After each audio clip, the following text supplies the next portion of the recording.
Iya. Itu saya.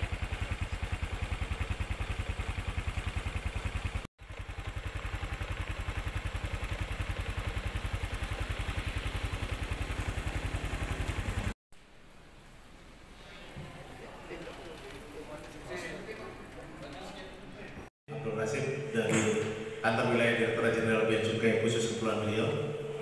Kemudian di sebelah kiri saya ada Pak Sidik Tausari dari Kantor Wilayah DJP Batam. Kemudian Pak Hartono dari KPU Bea Cukai Batam. Dan paling ujung Pak Suyono Saputro, ini regional ekonomis mitra Kementerian Keuangan dan juga mitra Pemda dari Universitas Internasional Batam dan Kepulauan Riau sampai dengan 30 November 2022. Saya Indra Suparyanto, Kepala Kantor Wilayah Dijen Perbendaharaan Provinsi Kepulauan Riau, sekaligus nanti menjadi moderator juga. Jadi saya akan menyampaikan yang pertama terkait dengan perkembangan APBN tahun 2022 sampai 30 November. Kemudian nanti dilanjut oleh Pak Sidik Tausari penerimaan APBN. Kemudian dilanjut oleh Pak Rashid, kemudian dan Pak Hartono. Kemudian Pak Wahyu Rinariadi, mohon maaf. Dan terakhir nanti Pak Suyono Saputro mungkin akan mencoba mengkomunikasikan realisasi APBN ini dengan kondisi perekonomian yang ada di Kepulauan Riau. Kalau kita bandingkan dengan tahun lalu di bulan yang sama, di tanggal yang sama, ini kemajuannya cukup besar ya. Tahun lalu kita di 79%, sekarang sudah 97%. Dan ini disumbang khususnya dari penerimaan pajak. Penerimaan pajak kalau kita lihat sampai dengan 30 November sudah 98,42%. Bahkan di minggu pertama bulan Desember sebenarnya sudah 100% nantinya. Gitu. Kita udah capai di atas 100%. Untuk cukup lambat. Teman-teman bisa melihat kalau kita lihat belanja pegawai itu kenceng. Kenapa? Karena belanja pegawai itu kan normal dibagi 12 ya. Bayar gaji itu dibagi 12 gitu. Di belanja barang ini sampai 30 November 70%. Biasanya memang belanja barang itu tidak akan sampai 100%. Dia sekitar 0% penyerapannya. Ini memang nanti Pak Suyono bisa bercerita banyak gitu ya, karena Pak Suyono selain mengamati APBN, beliau juga nanti melihat APBD segala macam, sehingga wawasan beliau terkait kondisi programnya akan bisa melihat ini menjadi lebih jelas. Bansos saya kira karena nilainya kecil tidak berpengaruh, termasuk belanja lainnya. Nah, untuk transfer ke daerah ini besar karena dana bagi hasil itu realisasinya 159%. Gitu ya, 190%. Kenapa bisa sampai 159%? Karena ini ada kekurangan dana bagi hasil tahun lalu gitu ya. Yang bagi hasil itu sudah ditetapkan di awal tahun, tapi realisasinya kan dihitung kemudian sesuai dengan kenyataannya. Sehingga ketika pendapatan negara itu gede, bagi hasilnya juga dibaginya gede. Nah, setelah perhitungan akhir lewat Desember, baru nanti di tahun berikutnya kekurangannya itu dibayarkan, sehingga dana bagi hasil di 2022 ini menjadi 159%. Realisasinya sudah 198%. Dari pasu 209 miliar ini sudah 205 miliar yang diserah. Tinggal sekitar 37 desa yang belum mengajukan pencairan dana desa tahap ketiga. Dana desa itu tanggal 26 Desember. Jadi saya kira ini bisa terserap semua. Dan fisik batas akhir pengajuannya hari ini. Terakhirnya dan fisik itu hari ini. Nah, ini nanti Pak Teguh, Pak KPPN dan Pak Iwan itu melototin dan biasanya ngejar-ngejar teman-teman Pemda supaya segera hari ini mengajukan tahap 3. Kenapa? Kalau tidak dilakukan untuk mengejar supaya realisasi ini bisa cepat diserap gitu ya. Jadi dari awal tahun kita yang pekerjaannya di atas 100 miliar dan kita undang satuan kerjanya dengan one-on-one meeting, kita tanya penyebabnya apa yang bisa kita bantu. Harapannya tentunya adalah kemudian kita bisa bersama-sama memecahkan permasalahan-permasalahan yang muncul, khususnya dari sisi administrasi kalau dari kami ya, supaya itu bisa diserap dengan baik. Kemudian teman-teman nanti bisa melihat per kabupaten kotanya gitu ya. Kondisi penyerapan kabupaten kotanya, kalau kita lihat yang paling maju memang di sini Karimun yang sudah 91%. Lanjut. Nah, dana desa penyerapannya sudah 98%. Dan tadi saya sampaikan kalau tapi saya kira dengan batas akhir 26 Desember ini juga kita masih punya waktu untuk mengejar penyerapan ini. Lanjut. Kemudian bos paut ini mungkin saya lewatkan saja. Kemudian ini informasi terkait dengan TKDD. Jadi kalau kita berbicara transfer ke daerah, sebenarnya selain tadi desa serta hibah daerah. Jadi teman-teman bisa melihat naik turunnya belanja yang akan diterima oleh pemerintah daerah dari transfer pusat tahun depan, dan itu kita bandingkan dengan kredit usaha rakyat dan UMI ini bunganya disubsidi oleh pemerintah. KUR itu bunganya 3% selama COVID. Kalau normal tidak COVID itu 6%. Padahal kalau perbankan kan narik bunga itu berapa? 18 sampai 20%. Artinya kalau bunganya 3%, perbankan itu ngambil 20, 17% itu ditanggung pemerintah. Jadi kalau warga masyarakat di Kepri ini ngambil ini sebenarnya lebih menguntungkan kalau memang berniat berbisnis itu ya. UMKM yang berniat berbisnis tentunya dia akan mendapatkan manfaat karena banyak selisih bunga yang ditanggung pemerintah. Dan teman-teman bisa lihat di ujung sebelah kiri ya, kalau kita lihat kiri ya, itu perbandingan secara nasional gitu. Nah, kita posisinya di atasnya Maluku Utara, Bangka Belitung gitu, tapi di bawah Papua dan seterusnya. Itu jumlah yang mengakses kredit KUR maupun UMI. Gitu. Jadi berapa jumlah yang mengakses dan berapa nilainya. Jumlah penyaluran KUR dan UMI sekitar 2 triliun sampai saat ini. Jumlah debiturnya ada 37.859. Jumlah UMKM di Kepri ini kan sekitar 117 atau 120 ribuan orang. Jadi yang mengakses KUR UMI itu sekitar sepertiganya ya, hampir mendekati 40 ribu, hampir sepertiganya. 2/3-nya belum memanfaatkan itu.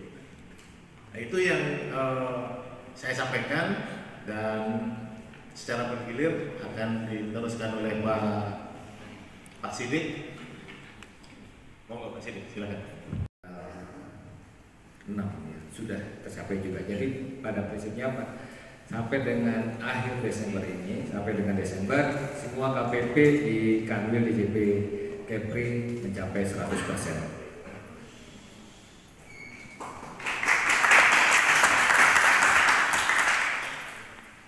Langsung lanjut saja sepertinya.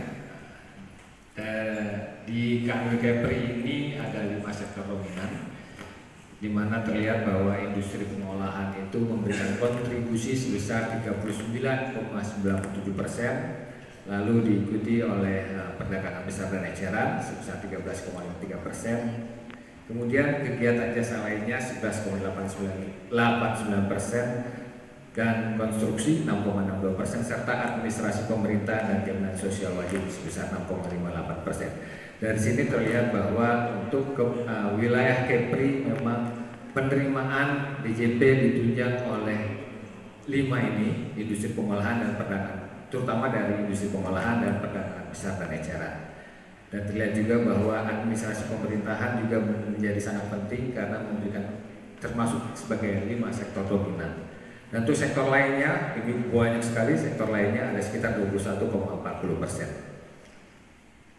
Halaman berikutnya, mohon maaf Pak, 83%, dan wajib pajak orang pribadi sebesar 17%. Kemudian dari sisi penerimaan jenis kegiatannya.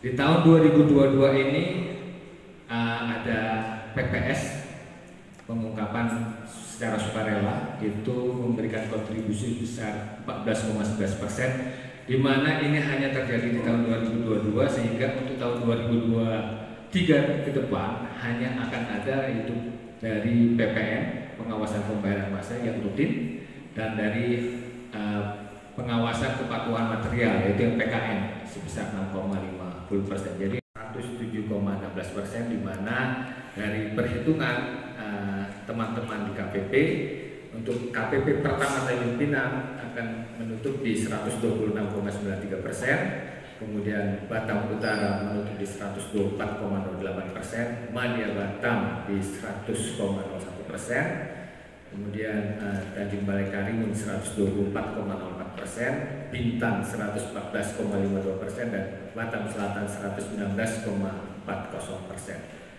Ya, puji syukur kehadirat Allah, pada tahun ini seluruh KPP di Kanwil Kepri mencapai lebih dari 100%.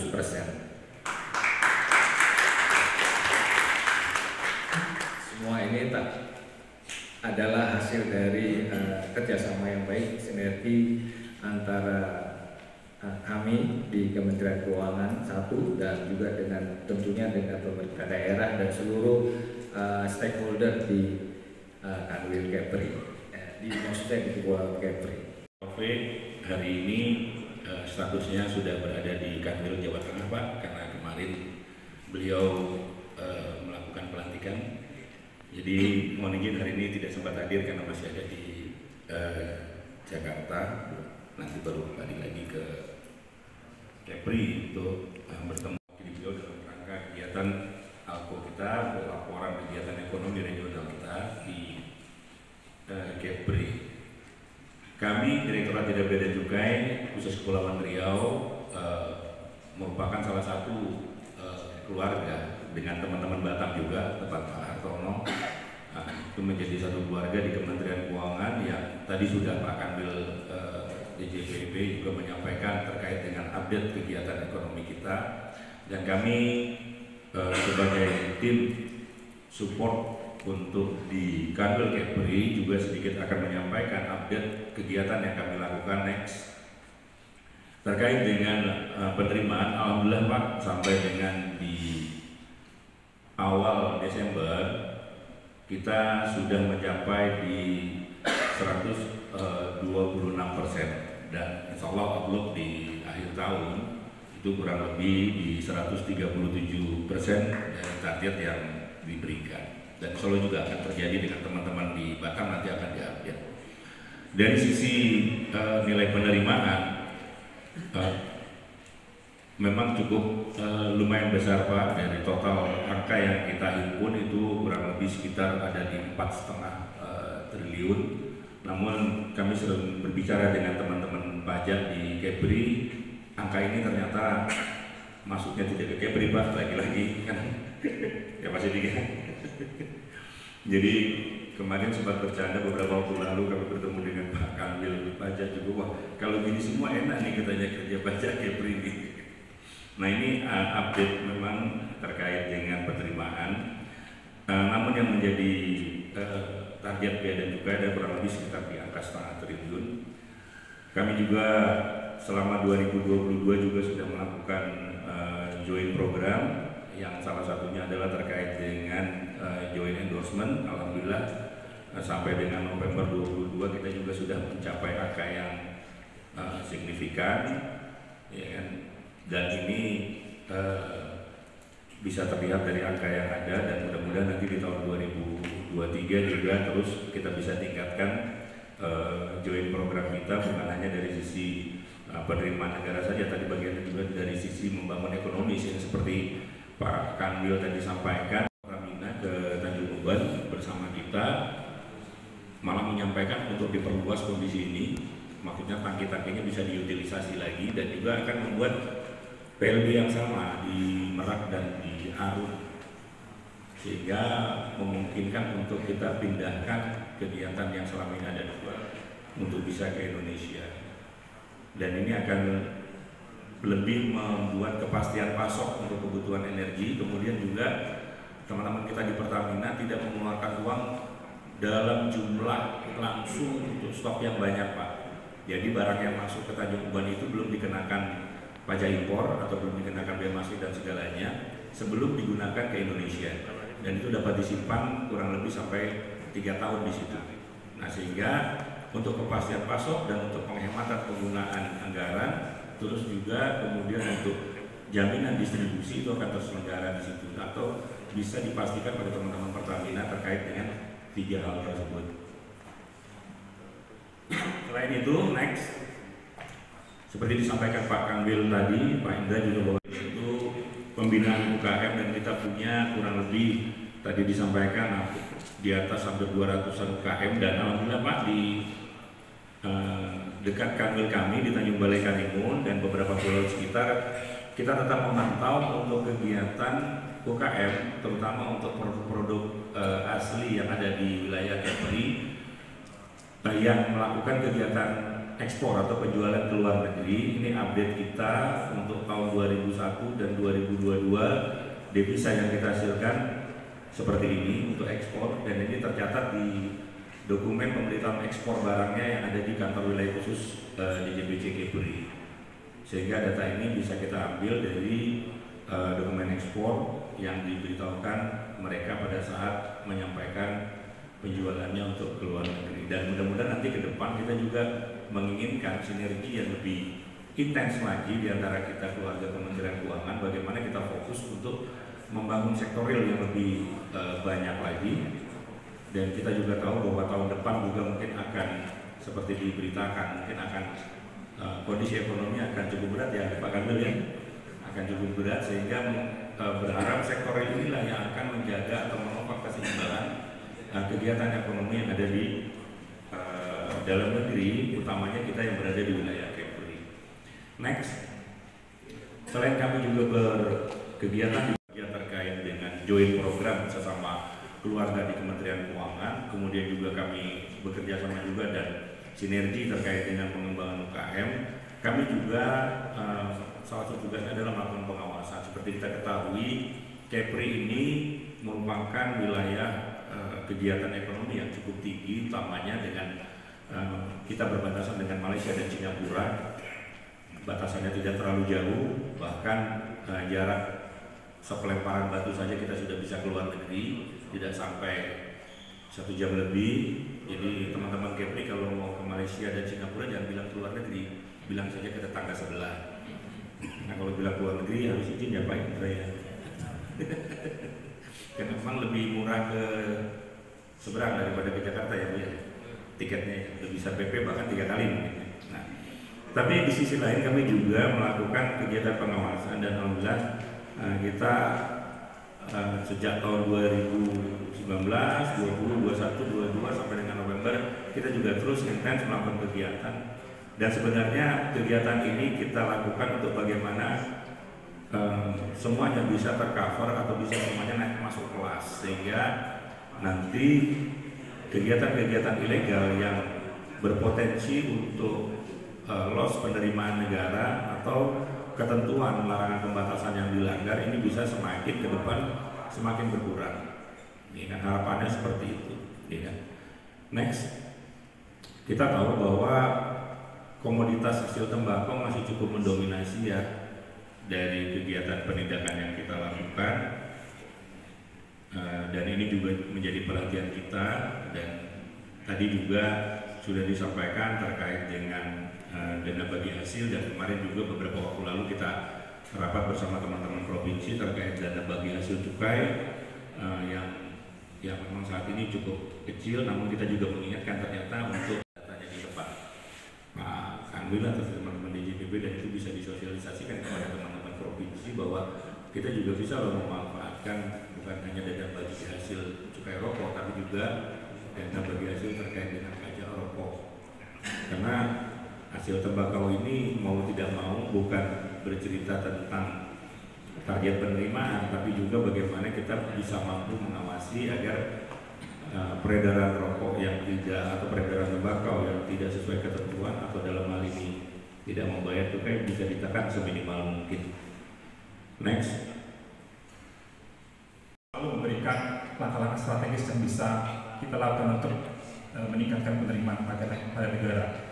Bagi kami juga dari KPKNL, jadi KPKNL ini adalah satu-satunya unit yang berada di wilayah Kepri, itu yang berada di DJKN. Kami juga berusaha untuk menghitung dan mengkolek penerimaan, khususnya penerimaan terkait pengelolaan aset yang berasal dari BNN.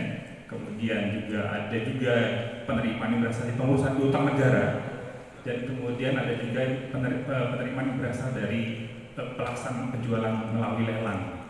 Nah, dalam melakukan pemomporan penerimaan ini tentu saja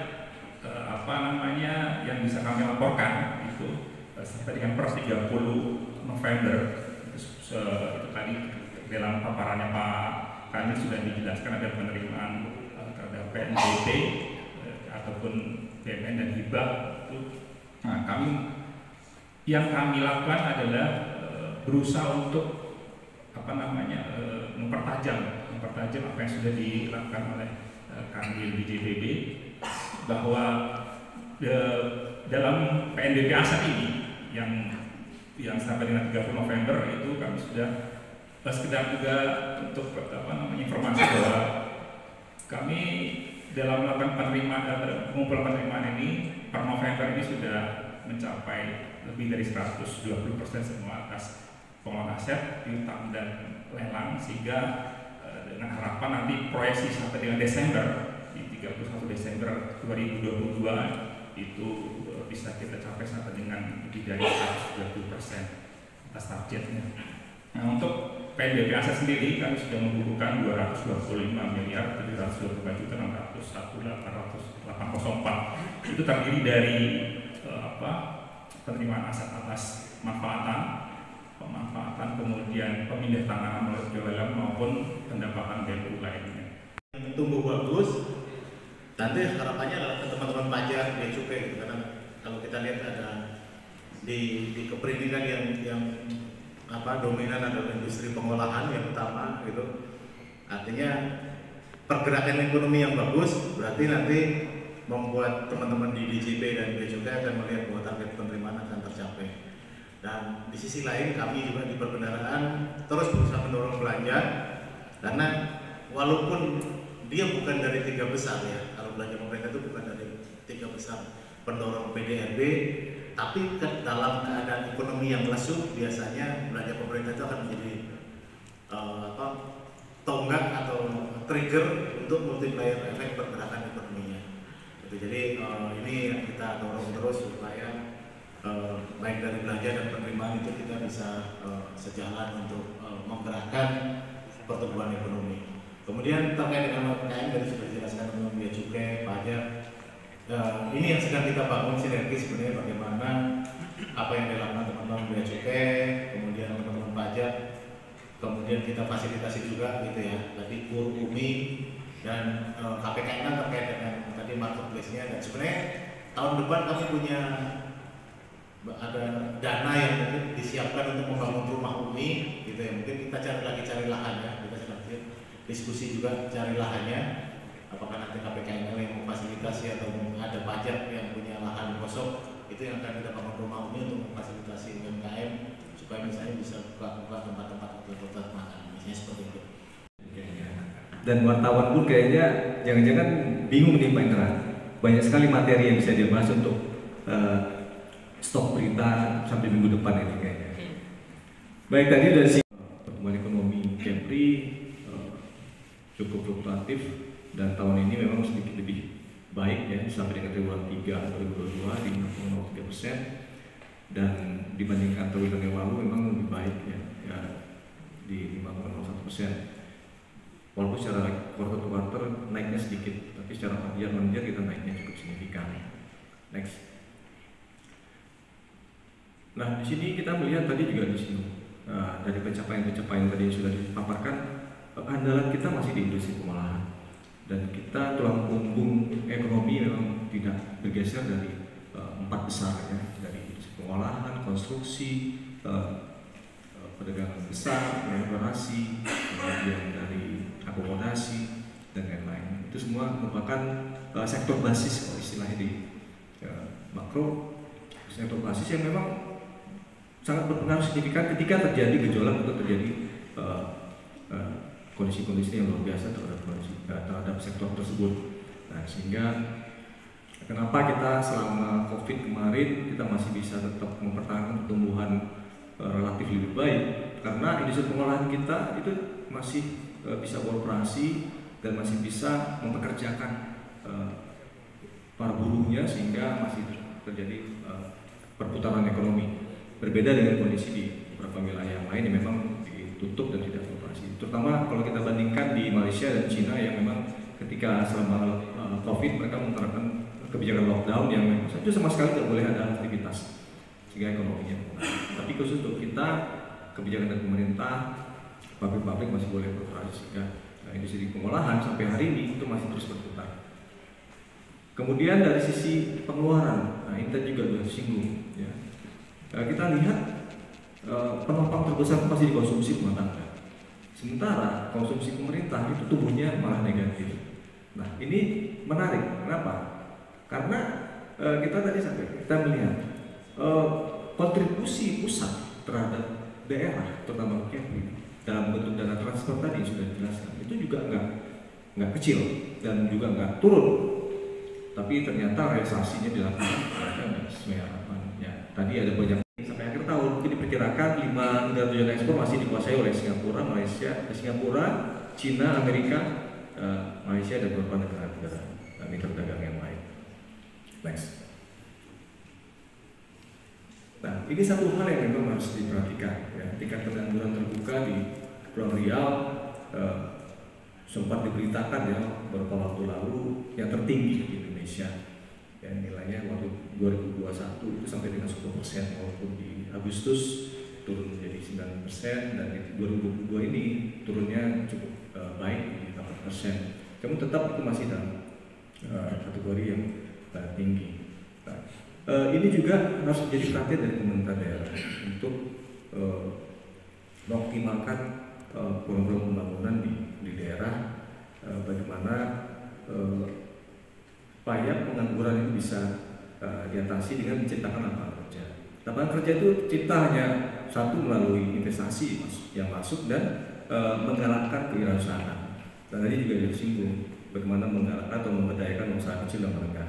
Nah ini juga nanti menjadi catatan, memberdayakan UKM itu tidak bisa parsial. Ya, dalam beberapa banyak diskusi kita sampaikan bahwa dia harus dikoordinasi oleh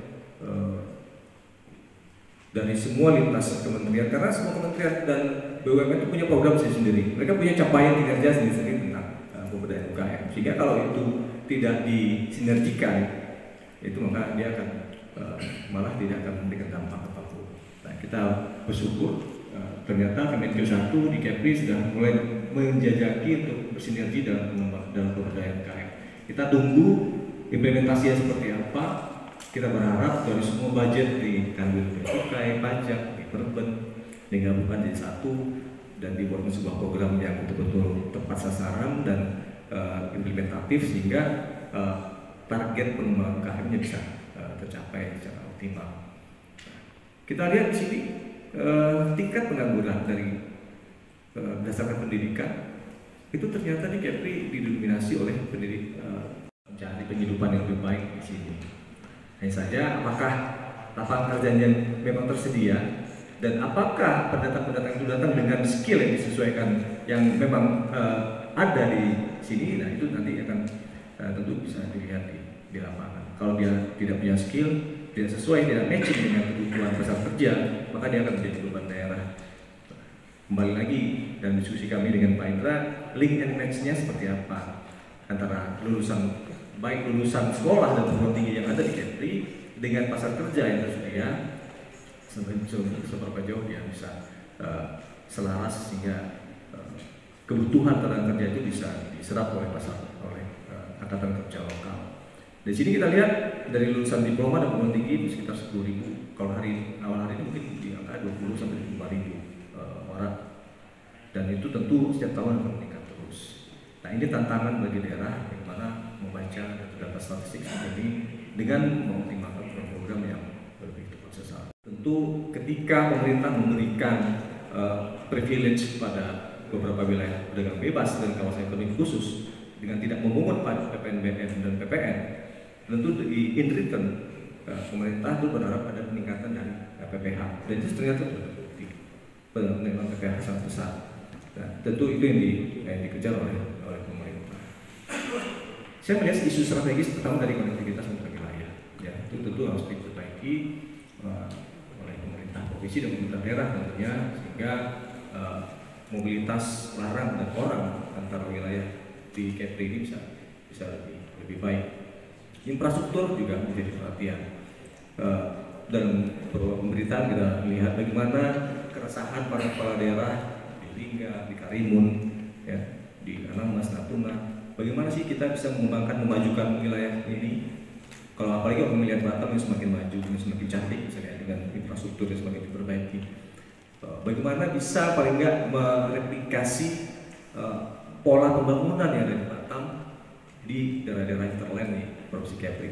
Walaupun tidak sepenuhnya 100% bisa diadopsi, tapi paling tidak apa strategi yang bisa diterapkan di situ. Nah, ini kembali ke perencanaan pembangunan. Duitnya ada, ya. Dana transfer yang diberikan pemerintah pusat ke daerah itu setiap tahun naik terus, ya, nggak kurang. Jadi kalau kita baca APBN tahun ini itu sekitar 3.000 triliun ya Pak Indra ya. 3.000 triliun itu sekitar hampir 30% itu ditransfer ke daerah, ke seluruh kabupaten dan provinsi, nilainya sekitar 800 triliun. Walaupun sekitar 2.200 triliun itu untuk kementerian dan untuk program pembangunan pemerintah pusat. Tapi artinya dana transfer dan dana pembangunan itu sudah ada. Dana transfer yang masuk ke APBD yang seharusnya itu dikemas menjadi program pengembangan ekonomi lokal. Nah, kemarin kami beberapa hari yang lalu dengan Pak Indra kita menghadiri acara di Bali tentang bagaimana peran pemerintah daerah seharusnya dalam mengoptimalkan dana-dana transfer ini sehingga bisa meningkatkan kesejahteraan dan meningkatkan kualitas pembangunan di daerah. Selanjutnya tentang kualitas sumber daya manusia. Ya, ini balik lagi dengan bagaimana kita membangun sumber daya yang lebih baik dengan memberikan akses pendidikan yang lebih baik kepada masyarakat. Pengentasan kemiskinan, kita lihat walaupun angka yang menurun, ya, tapi tetap dia masih ada. Nah, ini kembali lagi, ya. Dana yang transfer ke APBD atau ke daerah tentu harus dioptimalkan. Ketika pasukannya terbatas, maka dia akan mendapat program inflasi. Nah, sementara kalau inflasi terlalu tinggi, maka kemiskinan tentu akan semakin bertambah. Apalagi kalau nanti dampak resesi menyebabkan banyak pengangguran, kemiskinan makin banyak. Nah, itu juga memberikan masalah sendiri di daerah. Kita lihat di slide di tabel ini sebenarnya. Itu pertumbuhan ekonomi sampai dengan 2021 memang masih didominasi oleh Batam, ya, 4,75%. Dan tahun ini, tahun 2022, rata-rata pertumbuhan ekonomi di kabupaten kota itu sekitar 3-4%. Nah, pertanyaannya adalah apakah pertumbuhan itu berkualitas atau tidak? Apakah dia bisa men-trigger penciptaan lapangan kerja? Dia bisa mengatasi masalah kemiskinan? Nah, itu tentu balik lagi ke pemerintah daerah masing-masing. Daerah dan untuk dana transfer tidak berkurang. Dan saya yakin memang ada kebijakan-kebijakan politik anggaran di pusat itu yang memang tidak selalu mungkin selaras dengan keinginan daerah. Dan satu hal lagi, daerah ini kan maunya uangnya banyak-banyak diterima, tapi belum tentu juga semuanya habis.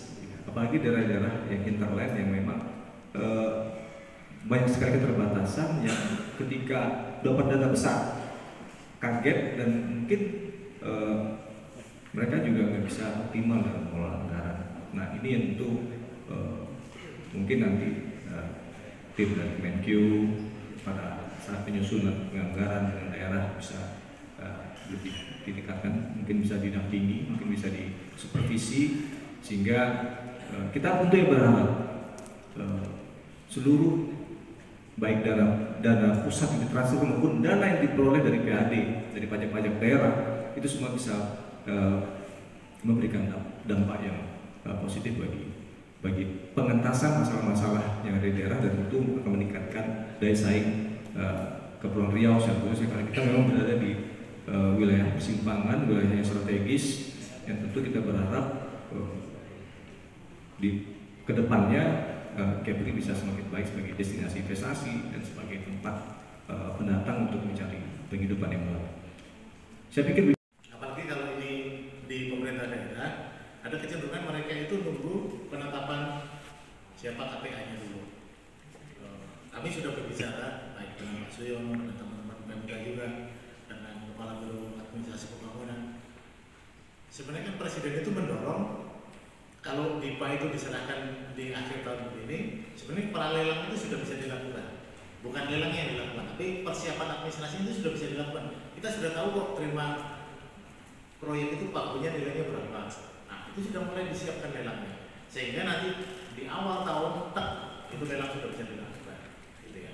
Nah, banyak teman-teman yang bilang, nanti belum tentu saya jadi pronya, kan gitu ya. Jadi nunggu, gitu, nunggu. Nanti ditetapkan libronya baru KPA-nya itu di bulan-bulan Februari. Ini sebenarnya 2-3 bulan sudah berjalan. Kemudian isu gagal lelang juga banyak memang, kita akui ya. Dan setiap kali gagal lelang itu jelas menunda waktu pelaksanaan itu bisa 1 sampai 2 bulan. Nah, kemunduran pekerjaan ini, lelangnya prosesnya lambat dan sebagainya, akibatnya ketika pekerjaan ini dikerjakan di September ke sini, isunya kembali berubah jadi isu cuaca, Pak. Isunya cuaca buruk, angin utara katanya teman-teman di sini ya.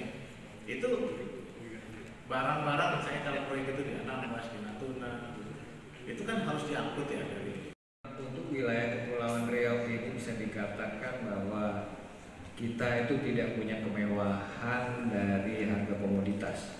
Dengan kata lain bahwa penerimaan pajak kita itu betul-betul dari kegiatan secara fisik dari teman-teman di industri pengolahan, kemudian dari perdagangan, sehingga bisa dikatakan mungkin masa pandemi itu di beberapa tempat itu berefek besar kepada perekonomian daerahnya. Tapi dilihat dari tahun 2020 2021 sampai dengan 2022 ini, Kepulauan Riau untuk masa pandemi bisa dikatakan efeknya tidak sebesar seperti di Pulau Jawa, sehingga perekonomian masih berlangsung, masih bagus, sehingga akhirnya penerimaan di tahun 2020, 2021 dan 2022 ini masih sangat bagus. Mungkin tahun depan di tahun 2023 ini di beberapa daerah akan mulai terasa mendapatkan dampak dari harga komoditas yang semakin menurun. Mungkin yang perlu kita antisipasi adalah seperti yang tadi disampaikan oleh Pak Suyono mengenai berkurangnya order dari negara-negara yang membeli atau impor dari produk-produk dari kawasan Kepulauan Riau ini. Saya kira itu. Terima kasih. Bicara industri, kan kalau terutama ekonomi kita, kalau kita berbicara ekonomi di Kepri ini, kita akan berbicara Batam. Batam itu kalau tadi Pak Suyono sampaikan, sebenarnya industri di Batam mengolah itu ada padat modal dan padat karya. Gitu. Nah, padat karya ini yang selama ini cukup terguncang sebenarnya, kayak tekstil itu yang terguncang dengan kondisi perekonomian yang sekarang. Tapi yang padat modal sebenarnya tidak, terutama yang high tech. Kalau teman-teman memperhatikan, Infineon itu di Batam, dia sedang membuka pabrik ketiga, artinya dia sudah mengerjakan pabriknya, dan tahun depan buka pabrik keempat. Gitu. Kemudian di Nongsa itu ada industri animasi kan ya, Purwadika di sana. Kemudian kalau kita lihat McDermott gitu ya, industri galangan yang untuk membuat offshore ya, terus kapal sekian cuma itu dia tumbuh malah gitu. Yang tahun depan dibilang tahun depan itu suram, gitu. Tahun ini suram. Kenyataannya untuk industri ini pesanannya banyak, gitu ya, pesanannya banyak. Nah, masalahnya memang kemudian kalau tadi kita berbicara pengangguran yang disampaikan Pak Suyatno, industri ini butuh SDM yang skillnya tinggi, gitu. Jadi mohon maaf kalau kita lihat perguruan tinggi di Kepri ini banyak lulusan itu sekolahnya itu STIE dan STIA, gitu kan. Yang jelas mungkin kalau dia dimasukkan ke Infineon atau Purwadika untuk industri industri animasi nggak dapat, gitu kan. Dia mungkin harus lulusan teknologi di sana, gitu. Nah ini yang mismatch tadi yang disampaikan Pak Suyatno itu yang memang terus kita bicarakan. Ekonomi 70% kan ada di Jakarta, bahkan banyak perusahaan yang cabangnya itu ada di seluruh Indonesia, gitu kayak bank-bank itu, tapi kan induknya di Jakarta. Nah PPH-nya ini kan dibagi hasil kan ini, gitu. Kalau nggak salah sekarang 20% lah di nomor satu itu APBD. Kalau saya ingat dulu ya, dari 10% menjadi 20%. Jadi nanti kita lihat lagi. Nah ini yang dibagi. Jadi kalau banyak perusahaan yang ada di situ, terutama perusahaan induk bukan perusahaan cabang gitu ya, maka ketika dia mendapatkan keuntungan, nanti keuntungannya yang diterima pusat itu dibagi hasilkan ke daerah. Jadi duitnya Pemda DKI Jakarta ini karena banyak kantor pusat perusahaan ada di sana, 70% industri ekonomi di sana, dia terima bagi hasil PPH-nya kan luar biasa. Makanya kaya raya gitu ya, APBD-nya bisa sampai 70 triliun misalnya. Mana ada pemerintah daerah yang bisa dapat seperti itu? Nah, ya seperti Batam, Tanjung Pinang, Bintan itu tentunya berharapnya akan seperti itu. Gitu.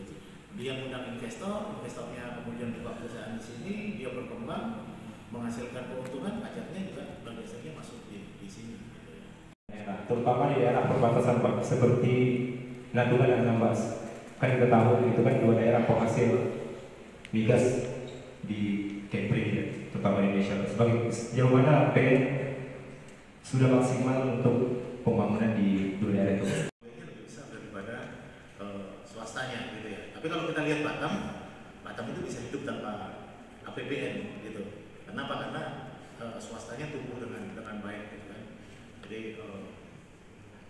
kalau kita lihat PDRB-nya nanti maka mereka dominan ada di industrinya kalau di Batam. Tapi Anambas misalnya atau Natuna ini kan tumbuh dengan APBN atau APBD, belanjanya pemerintah, gitu. Di Natuna militer banyak lah, gitu ya. Itu kan juga mereka tentara digaji, gajinya dipakai untuk makan, itu kan juga memutar ekonomi di sana. Itu memutar ekonomi di sana. Beli sayur, beli apa itu akhirnya membangunkan ekonomi di sana.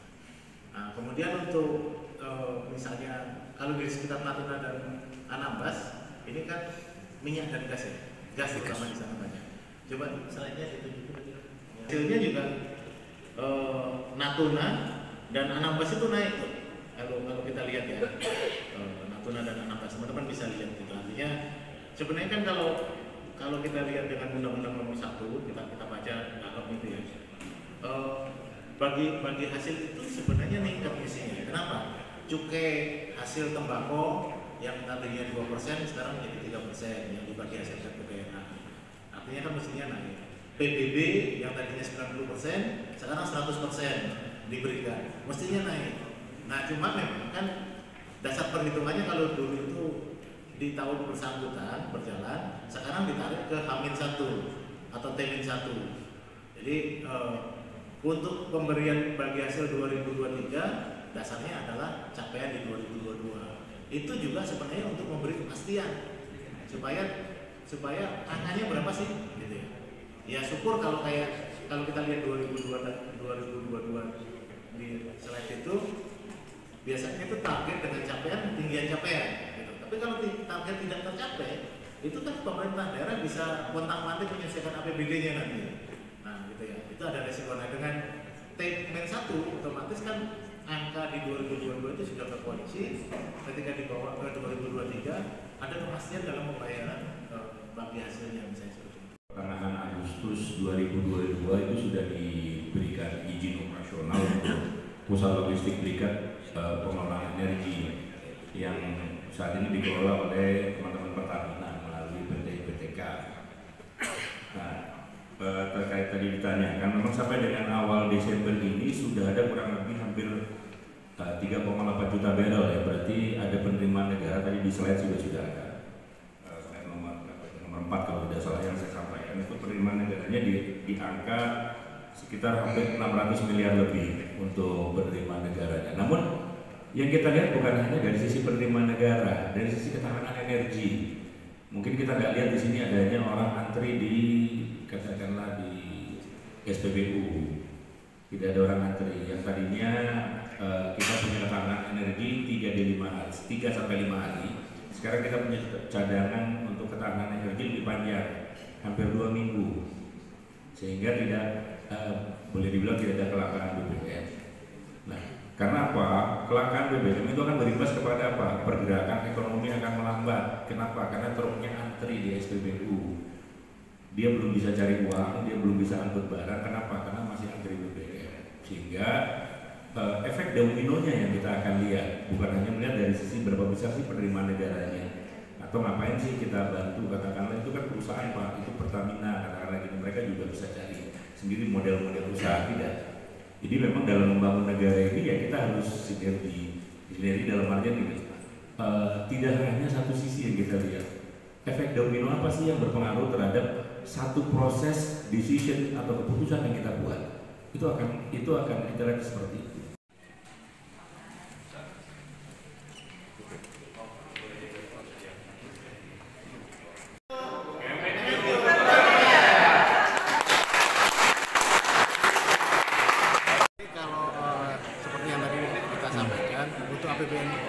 Ini kan penerimaan sudah tercapai di atas 100%. Belanja sekitar 88% secara keseluruhan, tapi kalau untuk APBN-nya saja sekitar 70-an persen, 76%. Nah ini yang memang harus kita kejar di belanjanya, khususnya di belanja modal tadi saya sampaikan, karena belanja modal masih 47%. Jadi yang harus kita kebut, tinggal 1 bulan nih pekerjaan. Gimana caranya? Karena sebenarnya kalau kita berbicara pertumbuhan, belanja modal khususnya infrastruktur ini yang berpengaruh besar kepada pertumbuhan ekonomi. Tadi Pak Suyono menyampaikan konektivitas, kita bangun jalan, bangun pelabuhan, itu yang penting. Itu yang kita dorong, mudah-mudahan sih bisa mendekati tercapai. Tapi saya nggak yakin dengan 100% ya. Tapi paling tidak saya berharap bisa sampai 90% lah kita. Sisi administrasi, kadang-kadang penunjukan pejabat-pejabatnya itu agak sedikit terlambat, itu juga berpengaruh. Kemudian yang kedua, proses lelang. Proses lelang itu memang panjang. Nah ketika ada gagal lelang, itu kan berarti harus mengulang lagi nih prosesnya. Itu juga akan berpengaruh. Nah ketika proyek ini gagal lelang, dia nanti mungkin bisa jalan itu baru di Agustus September. Problemnya di Kepri ini di bulan-bulan Oktober, November, Desember ini cuacanya nggak bagus. Itu betul, di Berber ini cuacanya nggak bagus, itu juga akan menghambat penyelesaian pekerjaan. Ya ada rentetan lah ya. Misalnya yang pekerjaan dari pinjaman itu kan bisa dilanjutkan di tahun berikutnya. Kalau yang itu aman sih, walaupun sebenarnya kalau kita berharap semakin pekerjaan itu dipercepat, maka manfaatnya kepada masyarakat juga akan semakin cepat kan dirasakan. Kemudian yang BLU misalnya yang pekerjaan-pekerjaan di Batam itu kan kalau duitnya terserap dia bisa dipakai tahun berikutnya, jadi menjadi multi years juga gitu. Tapi itu yang kami dorong juga tuh teman-teman di Batam, kalau itu bisa diselesaikan tahun ini, manfaatnya berarti tahun depan sudah bisa merasakan manfaatnya tahun depan. Tapi kalau selesainya tahun depan, berarti kan tahun depannya lagi baru bisa merasakan manfaatnya. Tahun depan sudah 15%, pasti naik. Karena secara nasional APBN, kuenya kan makin gede nih. Sekarang 3.100 kan, 3.100 triliun. Nah, pastinya terbagi ke provinsinya juga ada. Baik belanja KL-nya, tadi belanja transfer yang disampaikan Pak Suyono, itu semuanya akan, kuenya akan tambah gede. Kalau untuk DID di tahun depan masih ada gitu? DID pasti ada, DID pasti ada. Cuma kan biasanya isunya ada beberapa isu yang biasanya berubah. Misalnya seperti di ID itu kan diberikan kalau misalnya dia penyerapannya bagus, gitu kan, selain misalnya WJP. Nah kan penyerapan akan kita lihat di penyerapan tahun ini kan, lalu dapat insentifnya ditambah. Kalau saya pribadi itu melihat ini, kredit usaha rakyat itu kan subsidi bunganya besar.